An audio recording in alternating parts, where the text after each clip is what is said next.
Welcome. I'm Katie, your host for today's virtual adoption fair.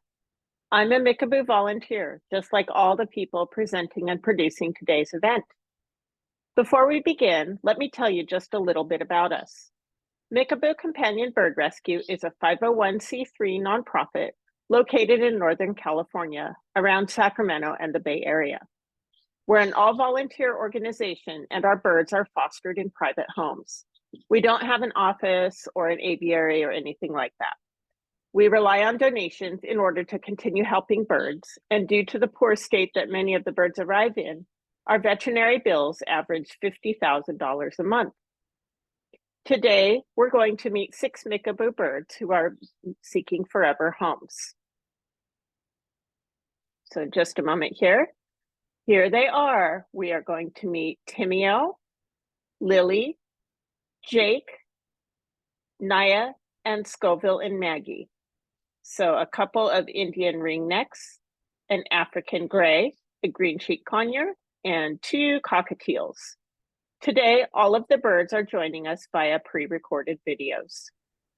If you have any questions about Mickaboo, parrots in general, or one of the birds being featured today, please don't hesitate to ask. You can ask either using the Q&A tab in Zoom or by commenting on the live stream on Facebook. Now that the logistics are out of the way, let's meet some birds. First up, we have Timmy. Hi, Julie. Can you introduce us to this bird? Hi, Katie. This is Timeo or Timmy, and he's an Indian ringneck. Nice to meet you, Timmy. Before we go in depth with Timmy, I'm going to briefly describe our adoption process because Timmy and all the birds featured today are available for adoption. The adoption process starts with our basic bird care class, which is free and held roughly every 2 weeks over Zoom, and then continues to a phone screen and a home visit. During the class, we will explain our standards of care, how to understand and work with natural behaviors of birds, identifying and acting on signs of illness and injury, and much more. Progressing to the phone screen and the home visit, we'll continue to discuss the class material with you and also ask about your prior experience with birds, what you're looking for in a companion. We'll want to meet any birds you may have, anyone who will be helping you care for the birds. We may identify changes that we'd ask you to make prior to adopting. Finally, we will reach the stage of using all this information that we have exchanged with you to help you identify and meet the specific bird or birds who seem like they would be good candidates to join your household. Adopting from Mickaboo does take a couple of months. We ask for your patience while going through the process. Finding the best fit for both you and the parrot is important to us, and it does take time. So now let's refocus on Timeo. Julie, do we know if Timeo is male or female? Not that it matters that much for most of living with a parrot. He has not been DNA sex, but judging by that black band around his neck, we can deduce that he's a male. Aha, I forgot about that. Indian ringnecks are sexually dimorphic. Do we know how old he is? Not for sure. He is at least 4 years old.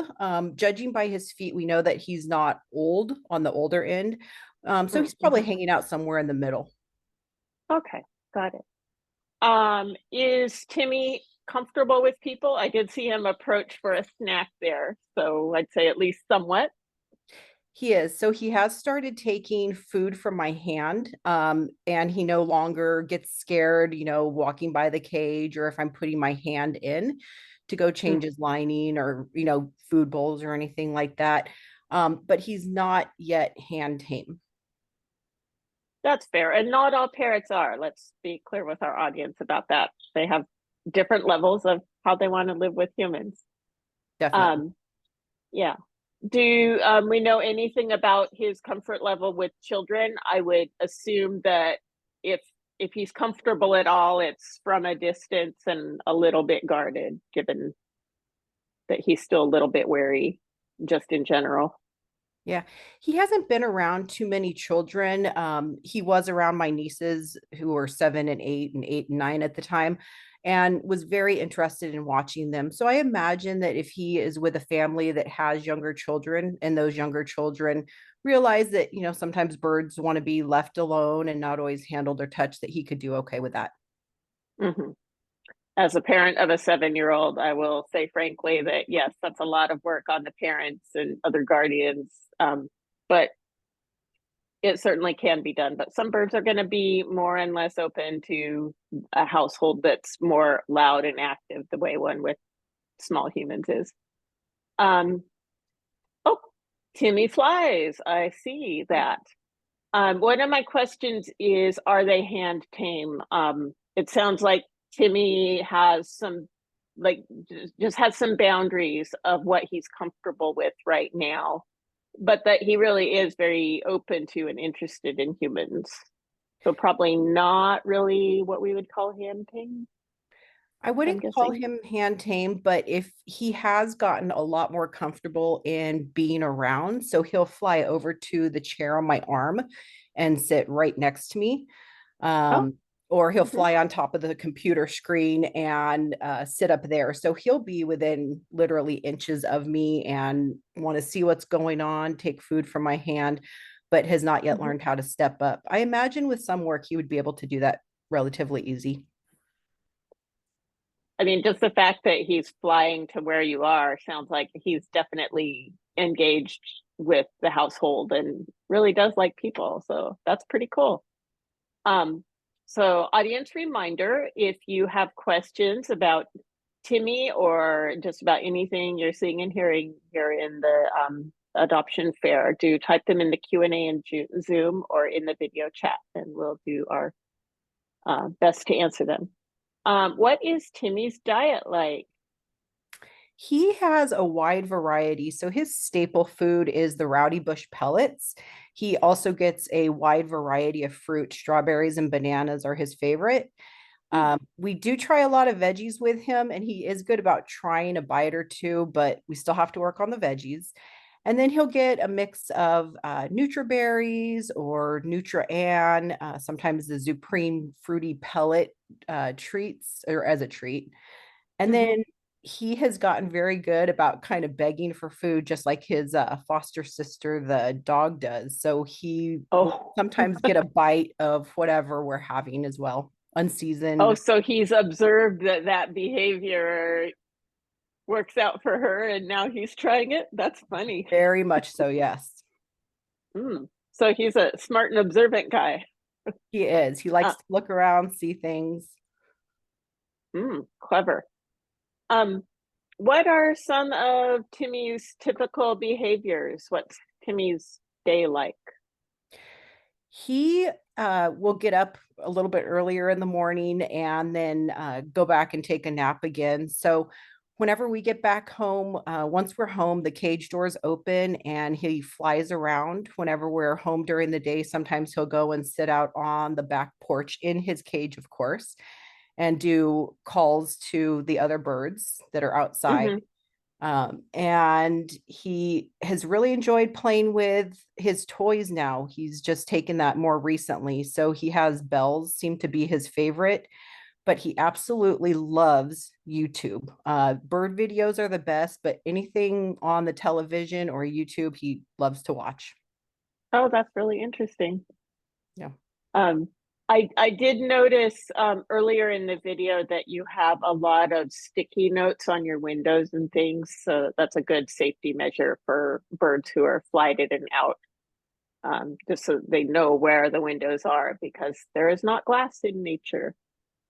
Right. We Um, don't have any drapes on here so that the post-it notes are the easiest for us. There, you can also get bird tape as well, which is not as easily seen as for humans as the post-it notes. mm-hmm. Oh, right. Yeah, it's more into the UV spectrum where they see, so it doesn't show as much on the glass for us. Yeah. Yes.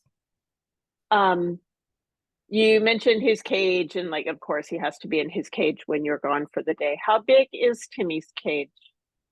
He is in a flight cage, so it's approximately 31 inches in width. about 20 inches in depth and 35 in height. Got it. How did Timmy come to Mickaboo? Prior to the pandemic, he had actually flown into a backyard and he chose a really good backyard to fly into. It had an outdoor aviary, and there were actually two other Indian ringnecks that were housed there. So Oh, and this was in San Jose. The people had tried to find where he belonged to, and they couldn't. So they kept him as an outdoor aviary bird with the other two birds. mhm. So he made the transition from being an aviary bird to now being a in the house bird with in your house as a foster bird. Yes, and he unfortunately the two other birds that he was with in the aviary had passed away, and it became a little bit more difficult for the caretaker to take care of Timmy. So they did go ahead and surrender him to Mickaboo. But Mm, he took a little bit to kind of get surrounded with being or familiar with being indoors and in a smaller cage, but he's done really well. yeah, yeah, that's a big change. It is. So, and I believe that this is actually Timmy's second time being in an adoption fair. So for people who are interested, I think you can probably go back and see the change in his progress from early in his intake when he was still really new to making that transition. So that's probably neat to see. Does Timmy need any special care? No, he does have he's missing a toe on his right foot. So it doesn't seem to cause him any problems. He's able to perch well and eat with it. So no special care. Okay, yeah. Yeah, something like that. If it's healed well, birds are remarkably tough and uncomplaining about adjusting to that kind of minor disability. Yeah. We have just a couple minutes left here. So before we wrap up, are there any other things that you would like potential adopters to know about Timmy? He is very intelligent, as a lot of birds are, and he just wants to learn. So having somebody that's able to get in and work with him and give him attention would be a great home. He does really well with other animals. He has been around in a cage before, around some cats, and he's just watched them, and the cats were good with him. And then he has a foster Chiweenie, 12-pound dog that he lives with. And he Mhm. seems to play the alpha in the relationship. We always watch them whenever they're out, whenever Timmy's out and together. But he does really well around other animals. Okay, yeah. Yeah, it takes a very like you have to have a game plan for just like with human children, how you're going to manage different kinds of animals or even multiples of the same type of animal in the household. But yes, it's really important that they don't have contact, but it can be done. And we do have a lot of animal lovers in our organization. So we know those balancing acts and we can work through them with adopters if anyone's watching who also has multi-species households. As I watch him here with all these different toys, I saw him get really excited, like when that blue and orange ball got tossed on top of his cage. Like he sat up tall and like looked really excited. Are there particular ways that he really engages well, particular games or other things that you like to do that he seems to get really excited about? Or was well, first of all, was that like excited or was that afraid of like, whoa, what's this thing? He was checking it out at first. He is familiar with that. It has a little bell in it. It's actually a cat Mm-hmm. toy, and I do watch him around that because of the plastic, but he absolutely loves that and loves to That carry it right there, around. yeah. Yeah, Yeah, and he's he'll got even it again fly there. with it. Yeah, Oh wow. That's amazing that he'll fly with it. he My does. lovebird had a toy like that she loved, but she was much smaller. She could not fly off with hers. So thank you so much, Julie. We are at time now, but I think this has been a really fantastic time with Timmy. So thank you so much for sharing him with us. Thank you. Let's take a quick look now at the adoption process again, and then we will move on to meet Lillie. So she'll be coming in just a moment. But as a reminder, our adoption process begins with our class, which is free. It will take up a good chunk of your afternoon. So we're going to ask for that commitment, but you will learn a lot. And frankly, all of us who have gone through the process, this is our baseline of information that we continue to rely on, our standards for how we care for our birds. So it takes some time, but you'll just be joining along with the rest of us. After that, we have an application. It's online. Again, everything is free. We're just trying to get the information, get and give the information that we need. Bird care class, application, a phone interview with one of our volunteers, a home visit by one of our volunteers, and then we will consider your application and help you find the bird who is the best match for you so that you and they can have a good, long relationship together. That's the goal. So now let's move on to meet Lillie, another ringneck parrot. So here comes Lillie and foster parent Sarah. Sarah, hello, can you introduce us? Hello, this is Lillie, a baby Indian ringneck. Okay, how do we know they are a baby? So she arrived or this bird arrived at Mickaboo when I'm guessing it was like 3 months old and it wasn't fully weaned. So we definitely know. Yes, it was a 3 to 4 week long weaning process of getting her to eat on her own. That's how we know it's baby. So I'm guessing it's about 5 months or 5+ months old. Got it. And did you participate in that weaning process and the baby feeding, which I understand is just as demanding as feeding a human baby, like middle of the night and everything? I would imagine. Yes, she was on a 4 to 5 hour feeding schedule, so I had to even take a break from work and wake up like early in the morning because she would have only 6 hours of sleep before she'd start begging again. And I'm assuming that when she had escaped her previous home, she had regressed, so the process of weaning was a little longer because there was a lot of dependency. Like if I don't ask for food or beg for food, there's going to be no human with me and I'm going to be alone or scared or hungry. Okay, got it. Oh, and I've just gotten a reminder from our behind the scenes team that in veterinary terms, we think of them as a juvenile rather than a baby. And I think that probably has to do with the progression from the egg. And I think the babies are probably the really like helpless newborns. But yes, still definitely very young, juvenile Indian ringneck. And what species is she? She does look similar to Timmy, who we saw earlier. Is she also an Indian ringneck? She is. She's an Indian ringneck. Okay. And do we know if she's male or female? And as I mentioned before, mostly it doesn't matter for our purposes. She is not DNA guardians. But we don't see the development of the ring, which usually happens 2 to 4 years. So she could very well be a male. But we don't know. She's not DNA tested. Okay. Yeah. So not DNA tested and too young for the sexually dimorphic visual cues. So time will tell. And an audience reminder, please do add your questions to the Q&A if you're watching on Zoom, or to the video chat if you're watching the live stream on Facebook.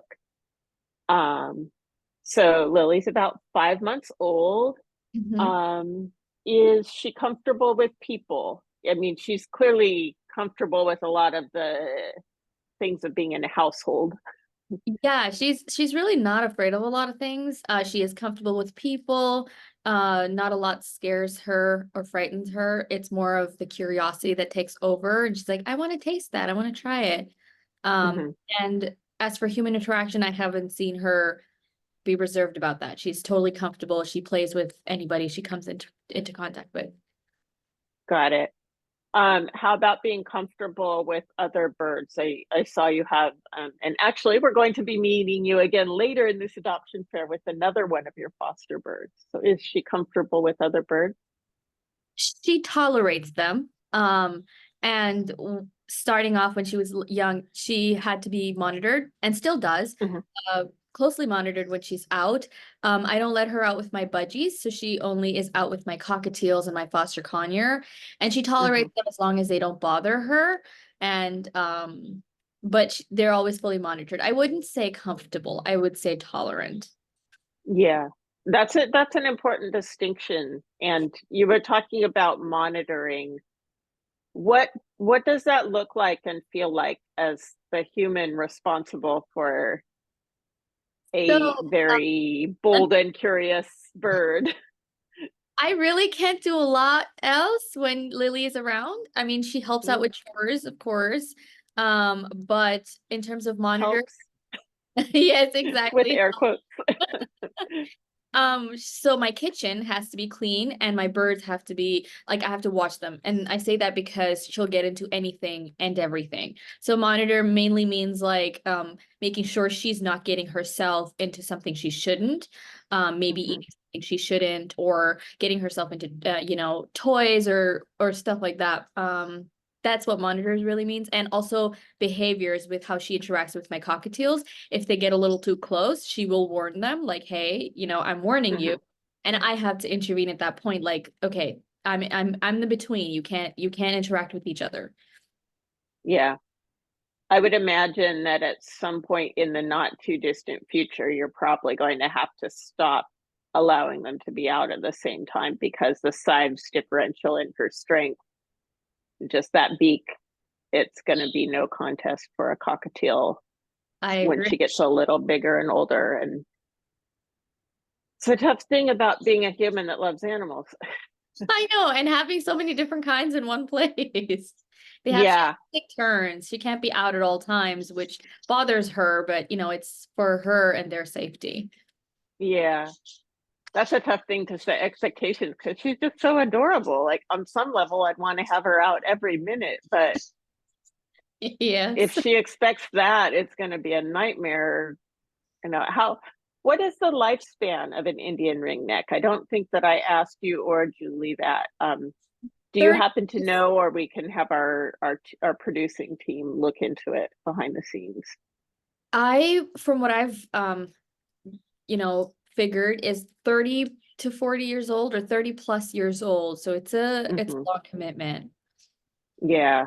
So having her be okay with being in the cage and being able to entertain herself is really She does. important She because can she's during got years ahead of her where she's going to have to do that some of the time. Yeah. No, during the workday, she's good about it. I rotate her toys to keep her engaged. And I only let her out when I'm home and I'm able to look after her. Got it. We have an audience question here. How do we prevent her flying into windows? In the beginning when she first arrived, she wasn't sure what a window was, and it kept getting in the way of her wanting to be outside. But since then, she's actually been pretty okay. She knows not to run into windows.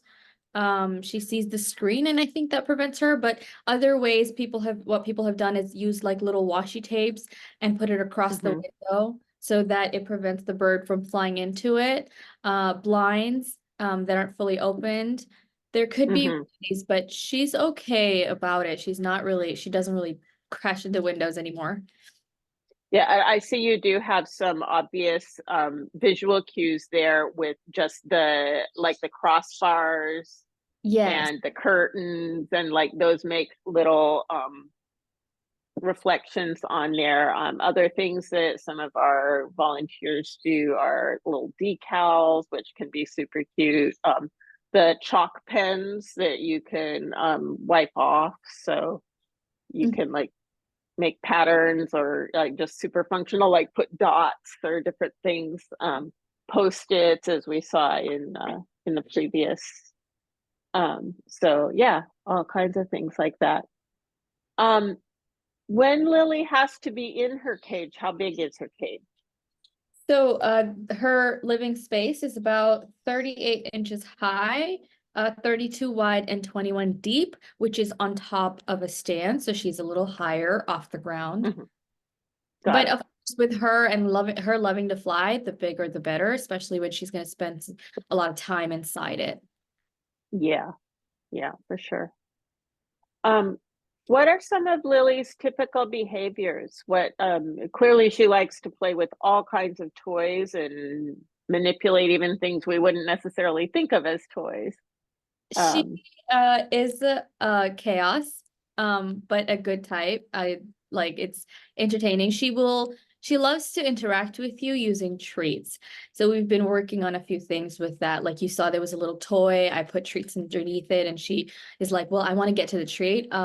Almonds and pine nuts being her favorite. So I chop them mhm. up into small pieces and use that. She loved the human for her is the best play stand you can probably provide. Yeah, While also she has a few play areas that she can hang out at and she will be doing her thing there. Um, yeah, she's a great flyer, so she loves to fly. So I guess yeah. say is that, have her in a space where the doors won't lead to the outside Mhm. because she's faster than a human reflex. So there's no such thing as I'm gonna quickly grab that package and close the door. I mean, she'll be gone before you can even see it. Like sometimes I have a hard Yeah. time keeping track of her. Like, where'd she go? Where's she now? Mhm. Yeah, that's an important reminder. So especially as we move into summertime when a lot of people are going in and out. Even if you're not thinking of adopting Lily, Yes. consider this one more warning and reminder. Mhm. We're almost out of time with Lily, but are there any last things that you'd like potential adopters to know about her before her or him before we move on? I think we covered a lot of it. She makes this really cute sound when she's happy or when she's getting like a kiss on the beak or the forehead. I think that's really cute about her. But other than that, she loves toys and she's full of life. Great. Thank you so much, Sarah. We will meet up with you again a little later in this event. But now we're going to move on to meet a Timneh Timneh African gray parrot via a pre-recorded interview. This entire video is pre-recorded, but please keep your questions coming and we'll either address them as we go in the chat or I will give answers at the end of the interview. So now we're going to talk to Forrest and his fabulous African gray, Jake. So, Forrest, tell us a little bit about Jake. Well, Jake is a Timneh African Gray, and he is about 20 or 25 years old. We're not 100% sure, but we believe him very much to be a boy. And his previous owner, I'm sorry, I'm getting ahead. Okay, go ahead and tell us about his previous garden. Okay, so he lived next to an old man for about 20 years and watched TV with him and hung out and absorbed a lot of old man sounds. So you get a lot of snorts and kind of grunts. Um, and his owner passed away, and his widow needed some help with rehoming some of the birds. And she reached out to Mickaboo. And oddly enough, I was literally just down the hill from him, so only about 10, 20 blocks away. Mm-hmm. Okay, and of course, you also have that birdie expertise. That's also helpful. So he's obviously very comfortable with you. Is he comfortable around other humans? He is, and he's very inquisitive. He's a big fan of my mom. My mom likes him also, and he's pretty good at just kind of going up to people. Gets the lay of them first, and I usually tell people not to just, go up and thinking pet a bird automatically, but he usually will be interested and accept scritches from people. Okay, and how is he with younger humans, if you can say? He hasn't had a lot of exposure to the younger humans. Come on back here, buddy. But I think he seems to be pretty good and pretty gentle, as long as people are willing to respect what birds are and their needs. Mm-hmm. All right. And right now he needs to go find some height, apparently.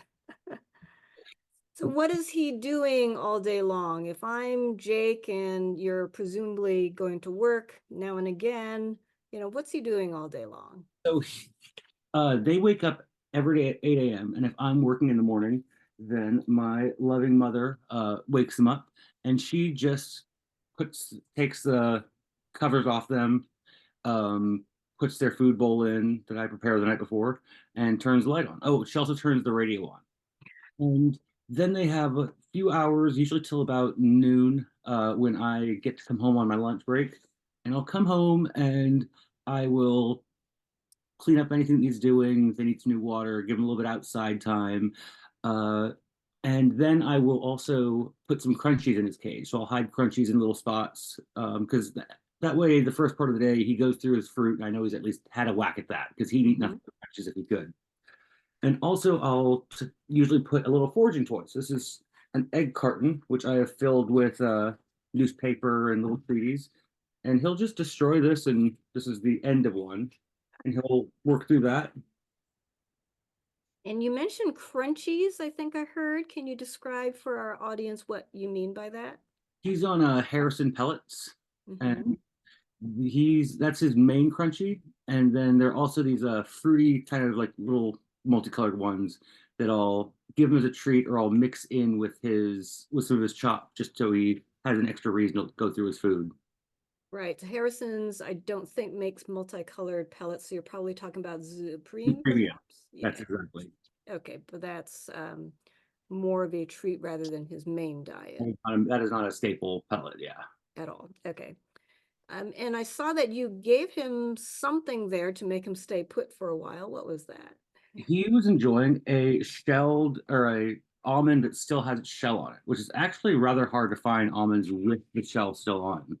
Um, and he likes that as a treat. He also likes popcorn that I make in an air popper. Um, and yeah, he's the only bird I know who doesn't like cashews. All my other birds like cashews, but he also likes walnuts. Mm-hmm. His Okay. favorite fruits and vegetables he really likes celery, fennel, and loves his citrus. He loves apples and oranges. Okay. Does he also have a favorite toy?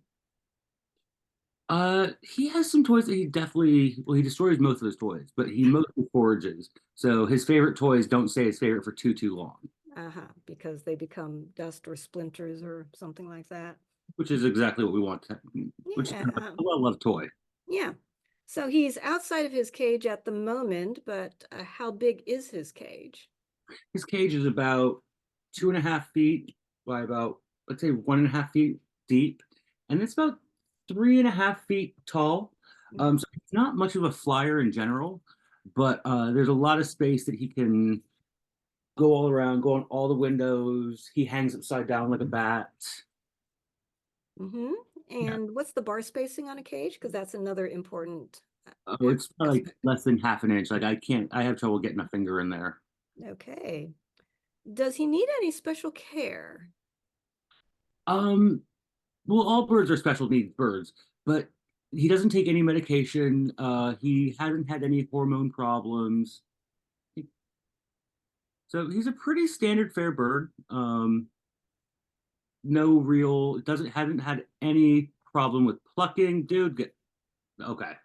Which actually is kind of funny because he didn't bite me, but he just kind of he bit my finger a little bit just to get him some stability. Definitely no malice, didn't try and hurt me, and when he was stable, he let go. Yeah, I mean, that's what happens when you only have 2 feet and really no hands to speak of. You need to have another way of balancing yourself for sure. Okay, so no medical needs at all. And he's been very quiet while we've been chatting about him here. And You mentioned that he makes some sounds, but he sounds like he might be a good apartment bird. he would definitely be a good apartment bird. He does make some sounds, but he doesn't scream, nothing too loud. Buddy. And his main sound that he makes is beeps and whistles. So I've had people think, oh, he sounds like a smoke detector. Look at you in spring. He also, if you answer the phone around him, he will go, hello. If you're watching comedy, he will laugh along with the laugh track, like to the point that, it's like, do you understand that joke? It's kind of funny because there's some things where it's like I once fumbled something in a comedic way in front of him, and he got ha ha ha ha, ha. Like, you making fun of me? He might be laughing at you instead of with you. Has he picked up any new sounds since he's been in your household? Yeah. So apparently, when I enter the bird room, I will go, "Hey, baby," and now he says back, "Hey, baby." Ah, so he's still learning and picking up things from his flock members, as it were. Yeah. So in the last couple of minutes before we go on to our next slot, what would you say is a fun story about Jake? And then secondly, anything else that a foster parent ought to know if they're considering adopting Jake? Well, he's not much of a flyer, but at least he hasn't been yet. So I think that he might have had his wings clipped not the best at one point. And so when he flies, I've never seen him take an upward trajectory. But one time he was just on my finger and I walked past my mom and he flew about 10 feet, 15 feet and just landed right in front of her. And Okay. So aside from his inability to take off, as it were, and gain altitude, anything else that someone who's considering adopting Jake should know? well, I will say when he first came to my house, I picked him up and he was okay the first night. And then I think when he woke up the next day, he was a little freaked out, like, wait, why am I still here? Where am I? And then, dude, excuse me. And he didn't want to come out. He didn't want to interact with me for a little while because didn't like it. And I played Minecraft in front of his cage with his door open for about 3 or 4 days, and didn't pay him attention. But he'd look at me, and then eventually he decided, oh, okay, this guy's kind of cool. Yeah, he's not going to eat me. Yeah. Or maybe he wanted to play Minecraft with you. Okay, well, thank you so much for introducing us to Jake. And now we're going to go, as I say, to our next segment. Thank you so much, Forrest. Yeah. So if you have any questions about Jake, please do add them into the Q&A tab. And otherwise, you can follow up with us later. Next, we will be returning to foster person Sarah and meeting her foster Conure. Hi, Sarah. Can you introduce us to your conure? What's their name and what species are they? Hi, this is Naya. She is about 1.5 years old, and she's a green cheek conure. I think we were saying that she was a cinnamon variation. And yeah, there are a lot of variations on the green cheek and she color is profile. Yeah, exactly. And she's a confirmed female, which we know. Okay. Yeah, that's rare. Sometimes we know genders, but mostly we don't.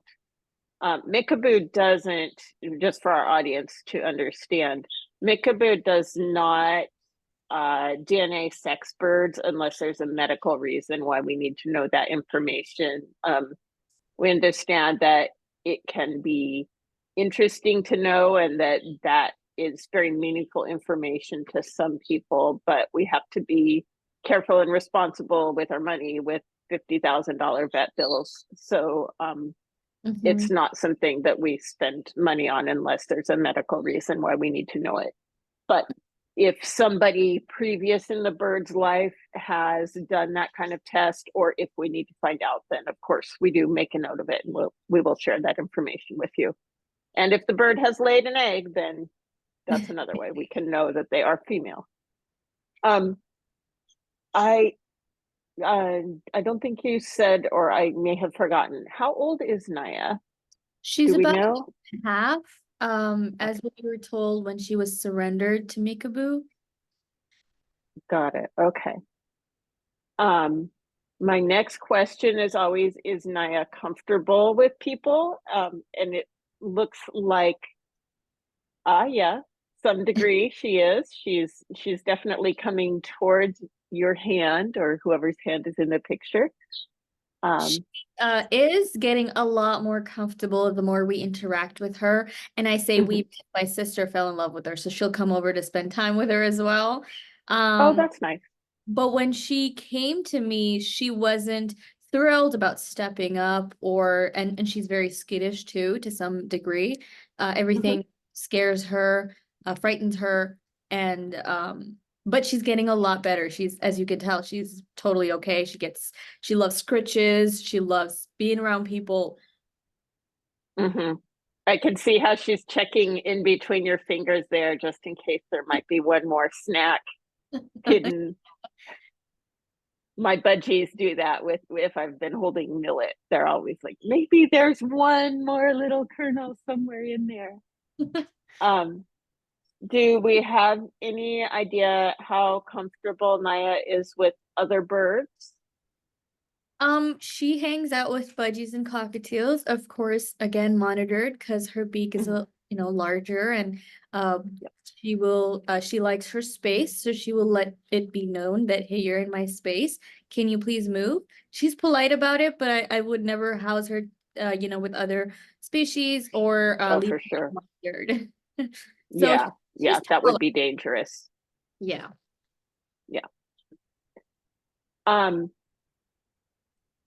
What does Naya eat? She is on a high potency Harrison's pellet diet with nutrient cakes, the one that you get from vets. She has been offered some fruits and veggies. She's not super thrilled about it. She did like peppers. She did like a scrambled egg. So she's getting, especially if you're eating it, she's like, what is that? Can I please try? And that way we can get her to eat more of the fruits and veggies. That's great. That's worked really well for me too. Oh, this is so delicious. I'm gonna sit here and eat it in front of you. And then they're like, whatever that is, maybe I also would like to eat it. Speaking of peppers, one thing that my birds really like is the seeds on the inside. Yeah. And sometimes if they start, like if I cut it so that they can get to the seeds, then they'll start eating the pepper around it. So that can be a entryway for anyone who's trying to get a bird to eat a pepper who isn't already, although clearly Naya is. So what are some of Naya's typical behaviors? How does she spend her day? So I'm not sure how well you can tell in this video, but she came to Mickaboo really badly clipped. So she has no flight, none. So all she does is like walks and crawls. So what we're trying to do is we're trying to use the incentive of sunflower seeds, her favorite treat, to get her to fly. And because of the lack of flight, she is not that confident in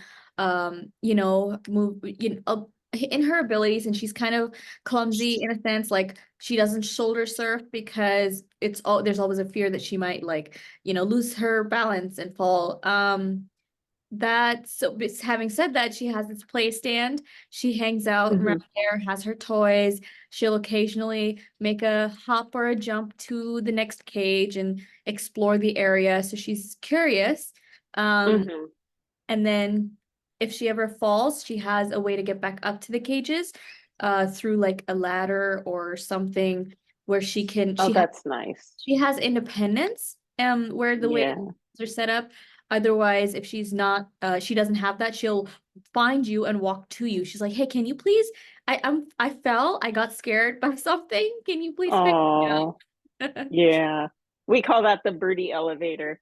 It's really hard on birds when they have a very severe clip. It makes it hard for them to keep their balance. Yeah. They can fall and really be injured if they can't get their balance. And I hadn't realized that because I'm not used to looking at conures, but yeah, she's completely missing a whole set of feathers that should come down almost where the hand was, just there along the side of her body and down a longer tail. Mhm. So that'll probably change things for her when she gets those feathers back. I don't know if we know if she has flown in the past before she got that bad clip, but at least just having her balance back will probably make her feel a lot more confident. Yeah, and the more she tries to fly or uses her wings, the faster her wings will grow. Otherwise, it could take a pretty long time. And I'm saying this kind of from experience. I had a budgie come to me with terribly clipped wings, and it took a long time because she would refuse to fly too. So we're trying to get Naya to fly more, and use her wings to get the sunflower seeds that we're offering her. Yeah, until she molts and gets the new feathers in, Yeah. there's a limit to what you can do. But, you know, a good diet and, you know, just a comfortable home, getting baths, all those things are going to help, like everything that makes her healthier. I feel like a lot of birds, when they come into a home and they've gotten some good nutrition for a few months, Mm-hmm. they have a really big molt sometimes right after that. So fingers crossed for Naya and some flight feathers soon. Yeah. What size is her cage? She is in a 30 wide, I think 18 to 20 deep, and about 20 high, of a cage living space, which is on a stand. Just a little. Got it. Yeah. Yeah. We always talk about when we in these adoption fairs, we always talk about the interior living space of the cage. It might take up more space in your room or be taller than what we say or something, but the space that really matters is the space that's available to the bird. Mhm. So that's always the dimensions that we give here. How did Naya come to Mickaboo? She was surrendered by her previous home where she had been, we are assuming, since she was little. And she had a few cage mates or partners that passed away. And so she was, you know, alone, and then she came to Mickaboo that way. Oh, so she's had a lot of scary, difficult things. If her friends, her companions passed away, she changed houses, she can't fly or balance herself. She's had a hard time recently. Yeah. In light of all that adjustment and just generally what you now know of her, does Naya need any special care? Aside from, you know, the a way to get back to her cage when she, you know, falls to the ground, and obviously making sure that she's not on like a hardwood floor or any type of floor, and that there's some cushioning in case she like falls, because she crashes. It's not like she Yeah. even has enough balance or wings to fall where she won't hurt herself. But I think Yeah. that's very temporary. Other than that, she's very healthy, very fun. She's loving. Yeah. So she just needs some time and patience to feel confident. The one other thing I would add to that is making sure she doesn't get up too high to begin with, so that when she does fall, it is only from a low height. So maybe have her like sitting on your lap rather than standing up.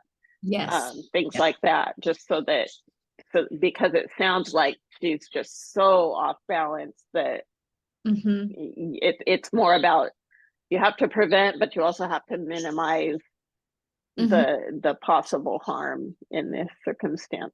So Yeah. poor thing. I really appreciate that you point out that having a ladder, having a way for her to return home herself, that's very kind, a really nice observation. So thank you for that. We're about out of time with Naya, but before we wrap up, are there any last things that you would want a potential adopter to know about her? No, she is very sweet, and she loves to be around you. So she has a rolling cage that goes around, because she'll flock call if you step away. And that's pretty much it. So she loves scritches, as you can tell right here. And she doesn't scream a lot, or like, you know, she's not as vocal. She will be if you leave the room, like I said, but other than that, she's very sweet and very good-natured. Well, she looks like a really nice bird who is about to have a lot of things go right for them, of just getting into a situation where they feel safe. And I think we're all going to be rooting for her to get those new flight feathers in as soon as possible. So thank you, Sarah, for introducing us to Naya. It's been really great to meet her. We have one last pair of birds to meet to wrap up this adoption fair. Hi, Kate. Hi, Can Katie. you introduce us to these two cute cockatiels? What are their Yes. names? Scoville is closer to the camera, and she is, you can tell which one is which because Scoville has really big eyes. And then Maggie is in the background. They're both female Lutino cockatiels. Well, Scoville and Maggie, it's nice to meet you. And you said they're female. Yes, they're both female. Got it. Do we know how old they are? Yeah, Scoville is a little bit younger. She's probably under 5, maybe 3 to 5 years old. And Maggie is a little bit older. She's more middle-aged for cockatiel. She's somewhere between 15 and 20, and they can live to be about 30 years old typically. Okay, so 15 to 20. She's still got plenty of years and companionship to give. Yes. My next question is, are they comfortable with people? And I saw Scoville was not super thrilled about that hand, but she was also very eager for the greens it was bringing. Exactly, yeah. They're both okay around people, but they don't want to climb on you. They will back away from your hands, but if you talk to them or put new things in the cage, they're really curious about that. Like when I put their breakfast in the cage in the morning, they're right there waiting for it. So more ambient than attention seeking, but they're still very companionable birds to have.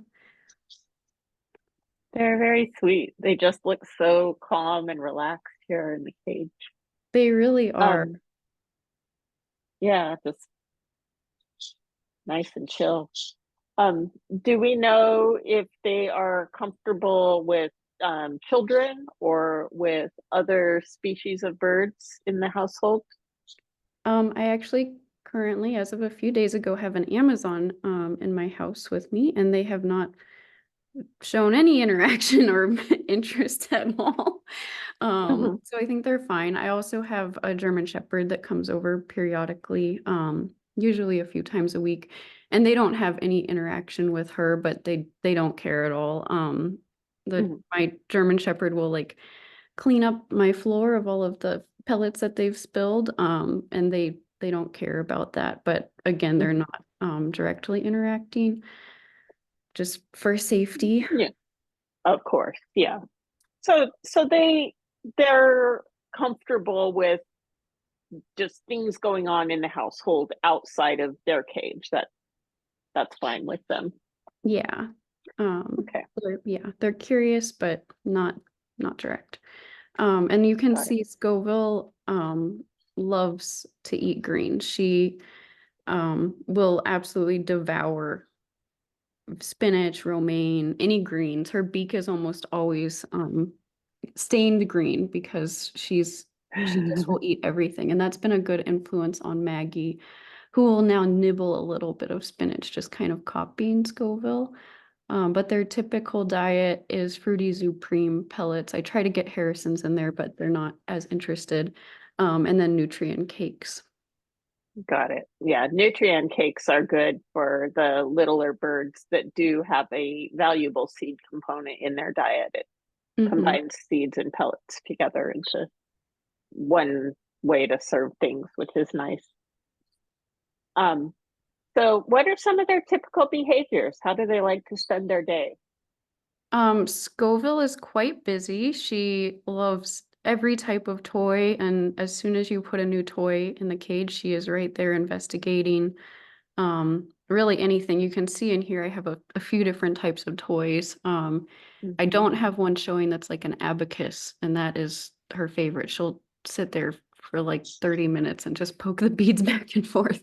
Oh, And interesting. then on top of the cage, I have some like, it's not balsa wood, but kind of lighter weight wood ball toy things, and she'll throw those around on top of the cage. Oh, So so she reaches through the bars to those she'll things climb that are out. up on the top? She'll go on Oh, top of the okay. cage Got it. and Oh, I toss see. them around. Mhm. And then Maggie is a little bit lower key. Her favorite thing is to just have a mist bottle shower, which I think I have another video of. I don't know if it'll come up soon or not, but Maggie loves showers. And then sitting in the sun to dry off Mhm. is like her favorite Oh, thing. nice. She's very low key. She'll occasionally play with a toy if Scoville's really interested, which Scoville isn't always thrilled with sharing. But they're doing okay together. Um, and I've had both of them since like summer, fall in 2023. So they've been together for a little while. Oh, here they're wet. Mhm. Oh, yeah, I After see. a bit. Yeah, there's some soggy birds right there. Yeah, they both like bath time, which is Sorry, I've got my enjoyable. own little pet That's here. okay. Hi, Eleanor. I'm Um, not a pet. and they are both mildly special needs birds. Okay, well, yeah, let's talk about that for a minute. What kind of special care do they need? Is it the same or different things? It's pretty similar. They both have some slight vision issues. Maggie, I think, is maybe just an age-related vision. She kind of bobs her head a lot more to like look at things. And Scoville actually has her the orbital bones that hold her eyes are a little bit oversized from what they should be, which the Oh. vet thinks makes it difficult for her to focus as well as other birds might. Um, so I do have both of their wings clipped just because they don't fly super well because they can't see very well. So Mm, just for their own safety, their wings are clipped so that they can't fly into things. So they do a lot more climbing around. got it. Yeah. And then Maggie, So before we go on from that, I want to point something out to our audience compared to Naya. You can see it's Scoville in the foreground right now, right? She Maggie. still, oh, that's Maggie. Okay. Yeah. She still has some of her flight feathers. So she still has the ability to balance. Yes. This was a clip that was done by a vet with some forethought to her being able to balance and protect herself. And the goal here is really to slow her down so that she can't hurt herself. So not all clips are the same and not all clips are bad. And you need Yes. to go. Sorry. And then when Scoville was found, she didn't have any flight feathers. She had one tail feather. Oh. And she also had some head trauma. So she's fully recovered now, but that's just something that she's recovering from. And one of the reasons she's a little bit nervous around people. She went through a lot. And because of that, I think she also has some balance issues. So I don't have them. You can't see the bottom of the cage here, but I don't have them in a really tall cage because she does fall occasionally. It doesn't really affect her, but just keeping her safe is important. And then Yeah. Maggie has one more additional special need, which is that she has polyuria, which is like a little bit more watery poop than is typical. And she doesn't have any medication for that, but she does drink a lot of water. And the vet has been monitoring her kidney levels for uric acid just to make sure she's on the right track with that. So to manage that, the only thing that I do is I have flannel instead of cage papers, and that just helps absorb Yeah. the poop. And also I make less sure messy. yeah, it is a little messier, but with the flannel, it makes it a lot more manageable. And then just having a lot of fresh water available for her because she does drink a lot. Oh, and here's the shower now. Yeah, she loves Oh, look bath. at that tail waggle. Oh, she does. She just looks so happy. Yeah, she'll usually puff up really big. This time she was, I think because I had my phone in the cage to film, she was a little bit, oh, there's Scoville. Cockatiels having a shower is just one of the cutest things. Oh, there she Oh goes. yeah, there she goes. I love that pose that they do. It's so cute. Oh, you have one of those circular Boeing perches going sideways, it looks like. That's kind of cool. Yeah, Nice. Scoville likes to bounce on that and chew on it. That's her favorite perch. And Maggie likes the flatter perches a little better usually. I realize we skipped over one of my standard questions for these interviews, which is how did Scoville and Maggie come to Mickaboo? And they're Scoville, very different ages, so I would imagine these answers are also different. yeah, Scoville came to Mickaboo when she was found stray and brought to a vet's office in Scotts Valley. And she was missing her feather, she had head trauma, so she needed a lot of vet care. So she spent quite a bit of time, I think almost 2 months, I want to say, in an avian vet being cared for. And then when she was ready for release from the vet, she came to me. And then Maggie has been in Mickaboo for quite a while. She was adopted and then returned due to illness, not being able to care for her. So Mickaboo has had her on and off since almost 2012. So she really is looking for a forever home that she can stay in and just relax and have baths and sit in the sun.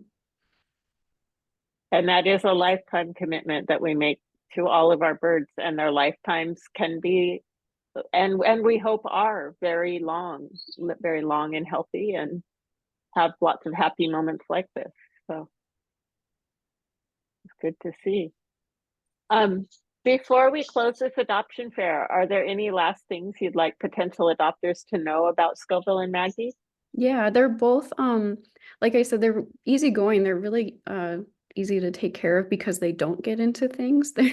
They're sort of in their Yeah. own cage and they're happy there. They climb out on top occasionally, but they pretty much stay near their cage and don't get into stuff. And the one funny thing about Scoville is she absolutely is just obsessed with breakfast. She's ready for breakfast and she will let you know.